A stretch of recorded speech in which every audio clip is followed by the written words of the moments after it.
그래서 이제 좀 구체적으로 보면 CC를 먼저 이제 파악을 해야 되는데,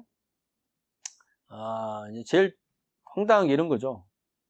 아까 직원이 체크를 해서 들어와야 된다 그랬잖아요. CC에 이렇게 적혀있어요. CC, 교정 상담. 제가 제일 화내는 부분이 이거예요. 왜냐면 제가 이제 병원을 할 때는 제가 아주 한 반포에서 5년 정도 개원을 했는데, 그럴 때는 이제 교육이 돼 있으니까 이런 일이 없는데, 제가 이제 지금 페이닥터를 하면서 여러 군데를 다녀요. 한 군데만 다니는 게 아니고. 그러니까 이제 아무래도 교육적인 부분이 약할 수밖에 없고, 얘들이 자꾸 다 까먹어요. 그러니까 어떻게 하냐면 이렇게 와요. 제가 화를 내죠. 누가 교정 때문에 뭔지 모르냐고. 그게 아니고 이 환자가 원하는 게 뭐냐, 이걸 적어야 되죠. 그래서 꼭 넘버링, 우리 이제 치과 넘버링 많이 하잖아요, 그죠? 그래서 입이 돌출돼 있다, 삐뚤하다, 아니 이게 구체적으로 환자가 말하는 그대로 우리가 그렇게 배웠잖아요. CC는 환자가 말하는 그대로 적으라고 하시면 됩니다. 그래서 그대로 적고, 그리고 하나만 적으라는 이유는 절대 없어요. CC는 여러 개가 일 수 있습니다. 중요한 거는 이 환자가 뭘 가장 중요하느냐가 1번이에요. 왜 중요하냐면요. 교정을 하는 이유가 뭘 것 같아요, 교원장님? 환자가 왜 교정을 할까요? 그렇죠. 많은 분들이 교정을 하는 게 뭐 교합적인 기능적인 걸 생각을 하잖아요. 근데 그런 확률은 20%도 안 돼요. 80% 이상이 심미적인 목적으로 교정을 합니다. 그렇기 때문에, 근데 이제 심미적이라는 게 되게 주관적인 거예요. 예전 시대처럼 의사의 주관을 강요할 수 없어요. 환자의 주관이 어떠냐가 되게 중요하거든요. 그래서 환자가 뭘 원하는지가 중요해요. 환자는 돌출된 거 상관없고 이만 가지냈으면 좋겠는데, 이 돌출됐으니까 발치 교정하세요. 환자는 딴 데 갑니다.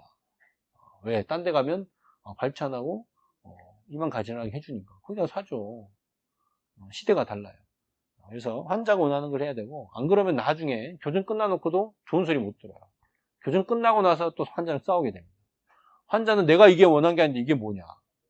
근데 의사는 아니 이렇게 잘해줬는데 왜 이제 와서 딴소리냐. 이 서로 이게 이야기가 달라져요. 그러면 안 돼요. 그래서, 그리고 또 뭐 중요한 게 뭐냐면, 여러분들이 교정 진단을 하다 보면 발치와 비발치 경계인 케이스가 되게 많아요.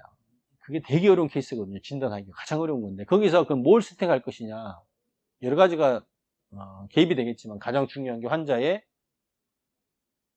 주관적인 목적이에요. 어떤 걸 원하느냐, 환자가. 이게 되게 중요합니다. 그래서 주관적인 요소가 되게 중요하기 때문에 꼭 이걸 잘 적어야 돼요. 저 같은 경우에는 환자가 CC에 돌출이 없는 경우도 많아요. 그렇지만 환자랑 제가 처음에 이제 간단 상담할 때 꼭 물어봅니다. 돌출도에 대해서 어떻게 생각하시나요? 적어놔요. 적어놓습니다. 왜냐하면 환자분이 빠트를 쓸 수도 있고요. 그 부분을 처음에 와서 이야기할 때. 그리고 제가 이야기해보면 또 생각이 조금씩 있을 때도 있어요. 그렇기 때문에 저는 돌출에 대해서는 무조건 물어봅니다. 그 다음 구강악습관, 뭐 요즘 예전보다는 좀 덜한데 이 구호흡은 꼭 체크하셔야 돼요. 왜냐, 요즘은 이제 공기가 안 좋다 보니까 입으로 숨 쉬는 친구 비염을 달고 살아요. 환경적인 문제, 알러지적인 문제 때문에. 이게 뭐의 문제냐면, 성장기 아동에 있어서는 이게 상악궁을 좁게 만들어서 구치부 크로스바이스를 만들어요. 구치부 크로스바이스이 유전적인 원인이 있지만 환경적인 원인에 의해서 생기는 게 부호흡이거든요. 혀가 아래로 위치하면서 아래턱은 넓어지고 위턱은 좁아져요. 근데 예전에는 그렇지 않은데 요즘은 이 환경적인 요소를 원인을 한 50%로 봐요. 예전은 유전적인 요소로 거의 봤었어요. 근데 지금은 이런 환경적인 요소가 한 절반을 차지합니다. 되게 중요하고요. 이런 구호흡을 하는 원인이 ENT적인 원인이 많아요. 사이너스 혹은 편도, 비대, 이런 게 많거든요. 그래서 그런 거는 이비인후과에 가서 꼭 치료를 받아라고 이야기를 해야 돼요. 그렇지 않으면 우리가 상악궁이 좁은 걸 치료해도 다시 릴랩스가 돼버리고요. 나중에 리텐션이 안 돼요. 그렇기 때문에 하셔야 되고, 동네 ENT 가면 대수롭지 않게 약 주고 끝내요. 그래서 저 같은 경우에는 꼭 종합병원 큰 데를 가라고 말씀을 드려요. 가서 진단을 받아보시고 거기에 대해서 맞게 하시라 이렇게 말합니다.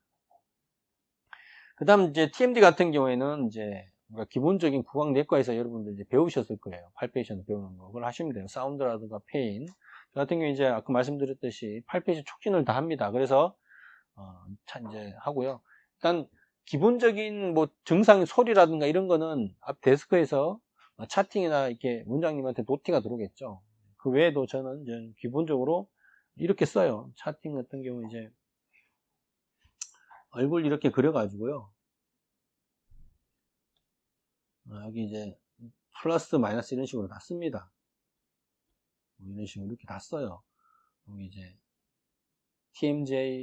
TMJV, 그 다음 마세트 머슬, 템포럴 머슬, SCM, 트라페지우스 머슬 이렇게 팔페이션을 한 결과를 다 적어놔요. 개인적으로는 그렇게 합니다. 이건 뭐 개인적인 차이가 있으니까요. 그렇게 하시면 되고.